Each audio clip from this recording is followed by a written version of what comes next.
Jullie, dat is de ballade van Marieke Lang.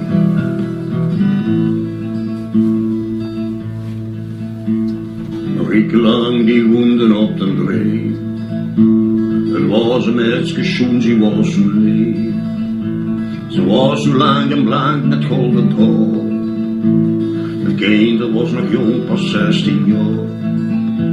Nooit negen met zo'n pupje als zo slank. Gezonder als de vleesgroes was hij klein. Met been zo rond en fijn in de piepen stil.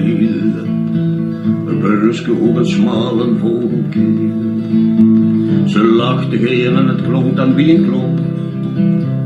Ze zorgde voor de knijns en het kippenhoop. De peren stal, de kooi en ook de geit. Door al het werk, ze stond op die geweer.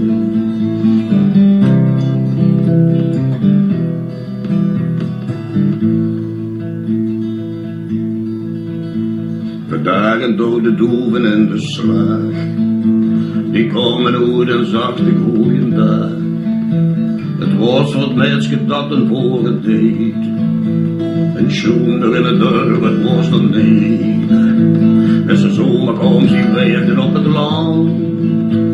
En alles bloeide wat ze had geplant. De herfst kwam, ze bond het uit bijeen. Ze was niet goed, ze groeide nedereen. Maar had mensen ongeluk is gauw gebeurd.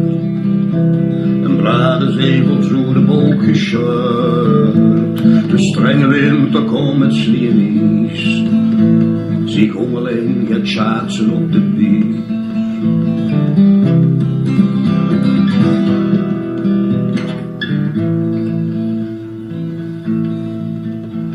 Nou was ze lopen wel, ze wist het niet. De is was waar en boos met hoe geleefd. Het schaats bleef snijden en stond ze zat er door.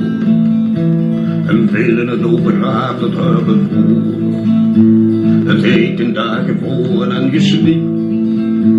Men miste huilen zulke bij de vlieg.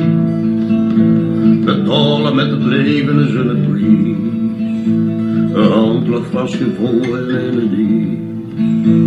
Het dek met blonde lichten en een ster.